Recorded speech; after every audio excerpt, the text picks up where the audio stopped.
What do you think of the sign? His righteousness is your righteousness, and your sin. That makes sense? Laid upon the faithful shoulders of Jesus Christ, who endured the wrath of God in the place of sinners. You know, well, it's just comparing slavery to abortion. Now, abortion obviously is much worse. Slavery was horrible. Many slaves were killed, raped, dragged through the city, tortured, all that stuff, killed, everything. But abortion has murdered over 75 million babies since Roe v. Wade in 1973. So what are your views on that? What do you think about abortion? I can't be good enough for it. In fact, if God looked at I don't know. I think for anything, all that He would I think that it's important for babies to live, but I also think that if they're born into situations that are like really bad, like say their mother can't support them in any way, and they could just end up in like the foster care system. Like I think in cases where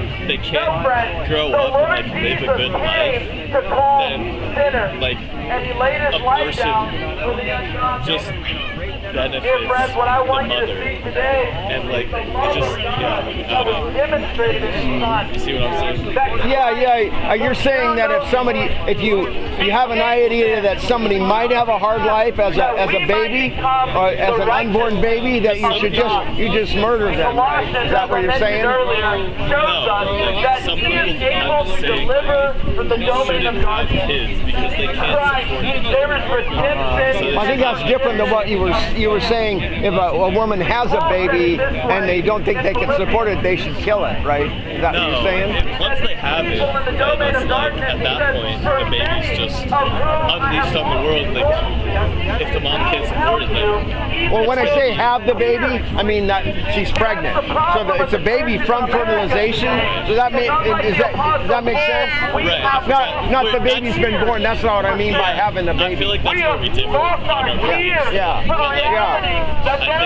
know. But I wanted to ask you guys, like, I know you believe in Jesus, and does that leave room for, like, do you believe in scientific ideas as well? Oh yeah, science is just knowledge, yeah. Okay, so the Bible confirms science, yeah. So there's a lot of scientific things in the Bible, but it's not a science book, right? It won't tell you how to make, it won't tell you how to do carbon dating. It won't tell you how to make a muffin or whatever. So, but like, for you guys, can you have both in your mind at the same time, like science and religion? Or do they conflict? No, they don't conflict. Actually, God ever created all things.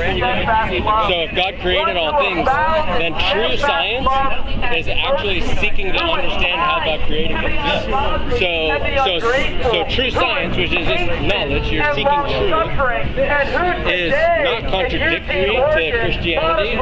It's actually they're complementary. Because if you're doing true science, then you are seeking how things are made, how God created things, how God designed the universe to work. So the problem is that people think that you can have a neutral stance, that you can come to life with a neutral opinion, that you say, well, I'm starting from zero and trying to explain the world around me or whatever. But the reality is that no one starts from zero. Everyone has a presupposition.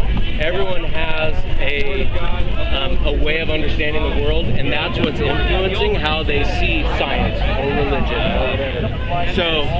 So we're just saying that our presupposition is that God created all things, and your average secular scientist will say their presupposition is that God doesn't exist. Right. And so everything they do is going to exclude God as a possibility. But I feel like we don't know, like, before the Big Bang, we don't really know what happened. So, like, I feel like God could be a decent Well, in Philippians, the Apostle Paul says many. Just because we don't know, like, it could have been a deity that created things from that single point, right? But, like, after that, He says there is.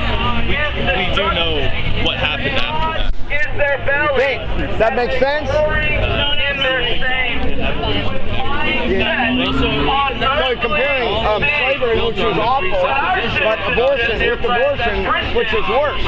So basically, my slave, my choice, my body, my choice. Yeah, you're practicing freedom of speech. Oh yeah. They have freedom of speech. So could that woman have freedom to drown her 1-year-old?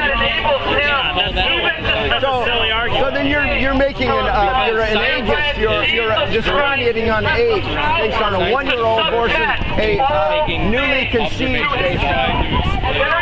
Like a zygote or a fetus. Be revealed with his mighty angels in flaming fire. And on that day, the Bible says, I basically, want to be forgiven of my sins. I can do that today. Yeah, oh yeah, absolutely. So today is the day of salvation. Let's say just my mind is working, and I'm gonna do it tomorrow, and I get fucking nailed by a car today. I lose. Right, exactly. Yeah, that's why it says today is the day of.